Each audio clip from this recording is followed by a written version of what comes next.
নজর রাখবো এই মুহূর্তে খেলার খবরের দিকে। রাওয়ালপিন্ডিতে বৃষ্টি, আর এই বৃষ্টির কারণে ম্যাচ ভেস্তে গেছে। অবশ্য বাংলাদেশ বনাম পাকিস্তান এই ম্যাচে আজকে সবথেকে গুরুত্বপূর্ণ ছিল, কিন্তু বৃষ্টির কারণে প্রকৃতির খামখেয়ালিপনার দরুন আজকের এই ম্যাচ ভেস্তে গেছে। অবশ্য চ্যাম্পিয়ন্স ট্রফিতে দু দেশের কাছে ছিল এই নিয়ম রক্ষার ম্যাচ। বিস্তারিত যাবো, আমাদের সঙ্গে রয়েছে প্রতিনিধি বিপ্লব চন্দ্র। বিপ্লব দা, কি জানতে পারছো? দেখো, আজকের এই অষ্টম দিনে চ্যাম্পিয়ন্স ট্রফিতে একটা গুরুত্বহীন ম্যাচ ছিল। গুরুত্বহীন ম্যাচ কেন বলা হয়েছে, কারণ যে দুটো দল আজ অংশগ্রহণ করার ইচ্ছে ছিল বা অংশগ্রহণ ছিল, এটা হলো পাকিস্তান এবং অপরটি হলো বাংলাদেশ। অর্থাৎ এই গ্রুপ থেকে তারা কিন্তু ইতিমধ্যেই জিতে গেছে, কারণ এই গ্রুপ থেকে ভারত এবং নিউজিল্যান্ড ইতিমধ্যেই কিন্তু সেমিফাইনালের পথ প্রশস্ত করেছে বা সেমিফাইনালে পৌঁছে গেছে। তো নিয়ম রক্ষার ম্যাচ, এবং সেই নিয়ম রক্ষার ম্যাচে দু দলের কাছে কিন্তু একটা প্রেস্টিজ ইস্যু, কারণ দু দলই ইতিমধ্যে কিন্তু দুটো করে ম্যাচে পরাজিত হয়েছে, এবং তৃতীয় ম্যাচে কোন দল জয় করবে এবং কোন দল পরাজিত হবে সেখানে কিন্তু তাদের একটা প্রেস্টিজ ইস্যু ছিল। কিন্তু সেখানেও কিন্তু বাদ সাধলো বৃষ্টি।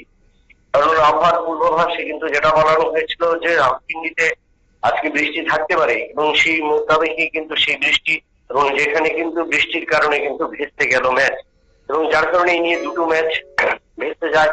এর আগে দক্ষিণ আফ্রিকা এবং অস্ট্রেলিয়ার মধ্যেও ম্যাচটি বাতিল হয়েছে বৃষ্টির কারণে। আজ পাকিস্তান এবং বাংলাদেশের মধ্যে ম্যাচটি বাতিল হয়েছে।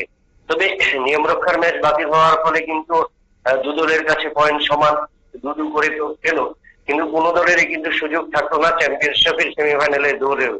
অর্থাৎ তার কারণেই কিন্তু এই দুটো দলের যে ম্যাচ অনেকটাই হতাশাজনক। এবং এটা বলা যায় যে চ্যাম্পিয়ন্স ট্রফিতে এর আগে অস্ট্রেলিয়া এবং দক্ষিণ আফ্রিকার মধ্যে ম্যাচটিও কিন্তু এরকম ভাবেই কিন্তু বাতিল হয়েছে। এবং অন্যদিকে বলা যাবে যে এই দুটো ম্যাচ বাতিল হবার কারণে কিন্তু অনেকটা চাপ তৈরি হয়েছে পরবর্তী ম্যাচগুলোর জন্য, এবং আগামী দিনে যেন বৃষ্টি না হয় বা বৃষ্টিতে কোনো থাবা বসাতে না পারে সেদিকে নজর। তবে আজকের এই শেষ ম্যাচে বা নিয়ম রক্ষার ম্যাচে, দু দলের নিয়ম রক্ষার ম্যাচে কিন্তু দু দলকেই চ্যালেঞ্জ করেছিল যে শেষ ম্যাচে কোন দল নিজেদের জয় দিয়ে এই মৌসুম বা এই আসর শেষ করতে পারে। কারণ সামনেই রয়েছে ত্রিদেশীয় সিরিজের আগে কিন্তু ভারত, বাংলাদেশ এবং পাকিস্তান যে তিনটি দল খেলবে তাদের আত্মবিশ্বাস বাড়ানোর সুযোগ, এবং সেই ক্ষেত্রে পাকিস্তান থেকে বাংলাদেশ বা বাংলাদেশ থেকে পাকিস্তান নিজেদের অস্তিত্ব টিকিয়ে রাখার ক্ষেত্রে বা নিজেদের তুলে ধরার ক্ষেত্রে একটা বড় সুযোগ ছিল। তো চ্যাম্পিয়ন্স ট্রফিতে ম্যাচ বাতিল হওয়ার কারণে কিন্তু দু দলকেই পয়েন্ট পেয়ে নিয়ে তাদেরকে সন্তুষ্ট থাকতে হলো। শতাব্দী। একেবারে ধন্যবাদ বিপ্লব দা।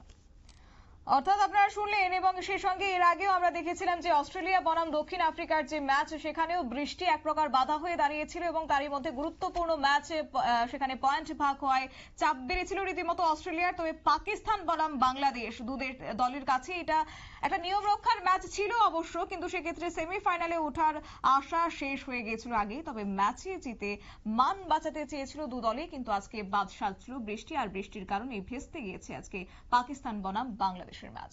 নিয়ে নিচ্ছে ছোট্ট একটি বিজ্ঞাপন বিরতি, সঙ্গে থাকুন।